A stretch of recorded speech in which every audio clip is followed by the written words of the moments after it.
Heute sind am Start Bauteile für die Steuereinheit und den Stoßdämpfer vorne rechts, das lange ersehnte rechte Vorderrad und Bauteile für den Kühlerventilator. Los geht's!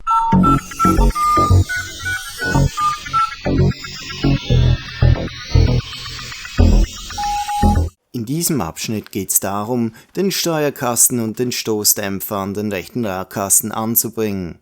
Eigentlich ja keine große Sache, wenn da nicht... wenn da nicht das kleine Problem wäre, dass die Löcher der Arretierungsplatte nicht sauber ausgerichtet sind. Es ist hier in der Nahaufnahme gut zu erkennen, dass ein Versatz besteht und die Schrauben so keinesfalls korrekt zu montieren sind. Das geht nur, wenn ich sie schräg reinschraube, aber das sieht erstens sicher nicht schön aus und gibt zweitens Zug auf die Schrauben. Ich werde mal die Löcher auf der Aufsatzplatte etwas größer bohren. So erhalte ich ein wenig mehr Spiel und kann den Versatz zum Radkasten ausgleichen. Und warum die Aufsatzplatte?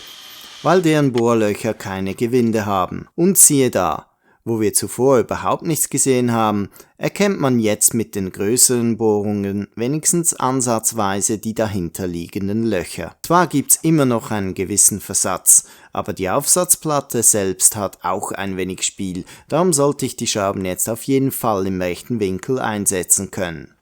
Und genau so ist es. Jetzt passt es.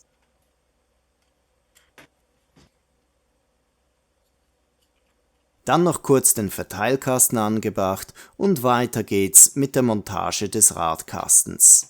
Beim rechten Vorderrad präsentiert sich mir wieder die gleiche Situation wie zuvor. Da klafft eine mindestens 4 mm breite Lücke zwischen den beiden Felgenelementen. Es kommt somit wieder Trick 77 zum Tragen.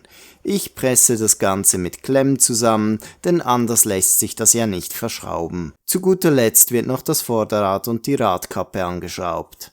Nun geht's mit dem Motorkühler weiter. Dieser Abschnitt nimmt sich nicht viel aus. Ein paar Ventilatorblätter, die schnell zusammengefügt sind. Es geht nahtlos weiter mit Abschnitt 18, wo wir den Lüfter an den Kühler verschrauben.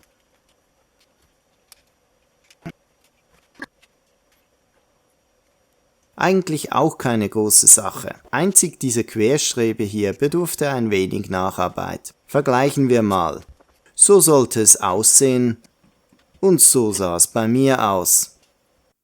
Nichts, was mit einer Flachzange nicht in Ordnung zu bringen wäre. Und nun noch den Kühler hurtig ans Chassis verschraubt und fertig sind wir. Und das war's dann auch schon wieder mit dem heutigen Aufbauvideo. Wir haben gebaut.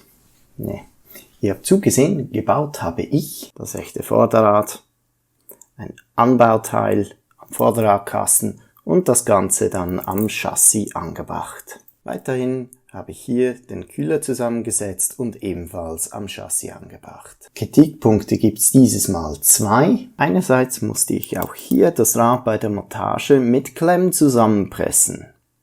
Das hatte ich schon mal in einem früheren Bauabschnitt bemängelt. Und ich kann mir einfach nicht erklären, wie das jemand von Hand ohne Hilfe von Klemmen zusammenpressen soll. Und dann war da noch die Montage des Stoßdämpfers. Die Löcher waren da überhaupt nicht zueinander ausgerichtet und ein Zusammenbau wäre nur möglich gewesen, wenn ich die Schrauben schräg montiert hätte. Da wäre also Zug auf den Schrauben drauf gewesen und davon halte ich nun mal gar nichts. Nachdem ich ein wenig ausgebohrt hatte, passt es dann auch ohne Zug. Etwas verwundert bin ich dann allerdings doch, denn beim linken Radkasten bzw. beim Stoßdämpfer auf der linken Seite gab es dieses Problem ja nicht. Habt ihr Fragen oder Anmerkungen? Dann schreibt sie doch gerne in die Kommentare. Ich wünsche euch eine gute Zeit und bis zum nächsten Mal.